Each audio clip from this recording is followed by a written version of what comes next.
Encounter news, अब लेंगे हर खबर की खबर। इंदौर शहर में ठगी के मामले आए दिन सामने आ रहे हैं। फर्जी चीट फंड कंपनी बनाकर आम जनता को निवेश का डबल का लालच देकर ठगी की जा रही है। ऐसा ही मामला इंदौर में भी आया है। यहां ठगी का शिकार हुए लोग कलेक्टर कार्यालय पहुंचे और अपर कलेक्टर गौरव बेनल से मुलाकात कर शिकायत की।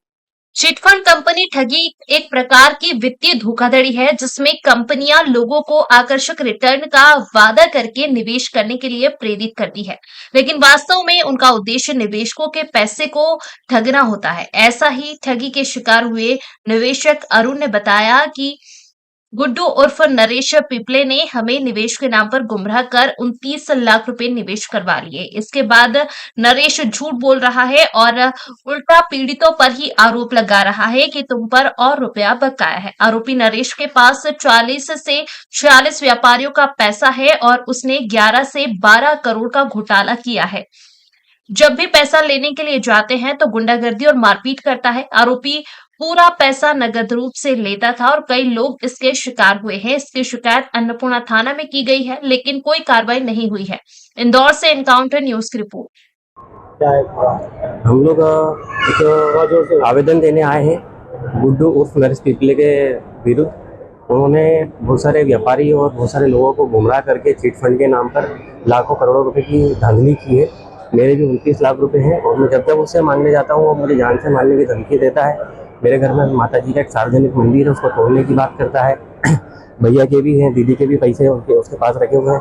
इनके ऊपर भी आए दिन दादागिरी करता है। हम लोगों ने उसके ऊपर FIR करवाई है, लेकिन आज तक उसके ऊपर भी कोई कार्रवाई नहीं होती। टोटल कितना अमाउंट भैया का टोटल 25 लाख रुपए है। अगर समथिंग अगर चिट फंड की बात करें तो उन्होंने कम से कम 12 से 13 करोड़ रुपए का धांधली करी है। उसने पर्सनली फार्म हाउस और प्रॉपर्टियां खरीदी है। जब भी कोई पैसे गुड्डू और नरेश पिपले आपने पेमेंट किस बात का ये फंड और बीसी चलती है, उसके हाथ का लिखा हुआ हमारे पास सारा वो है। व्हाट्सएप पे उसने मेरे को पूरी डिटेल डाल रखी है कि कितनी तारीख को उसने मेरे से कितने रुपए लिए हैं और वो अब मुकर्रा है, मानने को तैयार नहीं है। बोलता है कि अब मैं मेरा हाथ का लिखा हुआ नहीं मानता हूँ। उल्टा वो मुझ पर ब्लेम कर रहा है कि उसके मेरे पे पैसे निकल रहे हैं। हर व्यक्ति को अलग अलग आंकड़े दे रहा है, किसी को 70, किसी को 50, किसी को 1, किसी को 30। नगद करा था कि नगद सभी व्यापारियों से नगद पैसा लिया। मेरा नाम अरुण है। दुकान व्यापारी वहाँ पे क्या करते? मेरा पहले दुकान थी रानीपुरा में, अब वो लॉकडाउन के बाद बंद कर दी गई।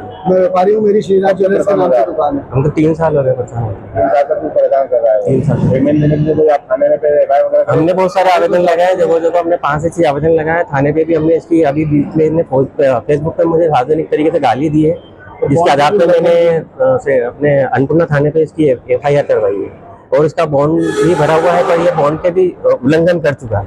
उसके ऊपर भी अभी तक कोई कार्रवाई नहीं हुई। आपका नाम? श्रीराज ज्वेलर्स। क्या देखिए क्या कर? मैं आवेदन देने आया था नरेश उर्फ गुड्डू पिपले के खिलाफ।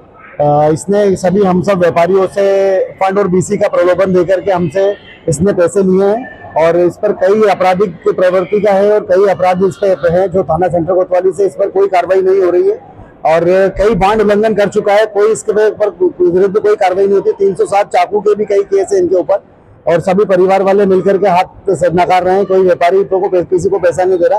कुल मिलाकर 11 से 13 करोड़ का इसने घोटाला किया है। कितने व्यापारी? 46 व्यापारियों का पैसा इसके पास में और किसी को पैसा नहीं दे रहा। मेरा भी 40 लाख रुपए भरवाए थे, मैंने 25 लाख रुपए मांग रहा हूँ, मुझे 25 लाख रुपए नहीं दे रहा। इसके हाथ का लेटर है, इसमें संजू बंजारिया, आनंद दुल्बे जी घर पर बैठ करके मेरे हिसाब बना कर गए। इसके हाथ का मेरे पास में लेटर बना हुआ है, पर ये मुझसे पैसा नहीं दे रहा। और भी 46 व्यापारी हैं जिनके पैसे नहीं दे रहा है और पैसा जब भी लेने जाते हैं तो ये गुंडागर्दी मारपीट करते हैं। एनकाउंटर न्यूज, अब लेंगे हर खबर की खबर।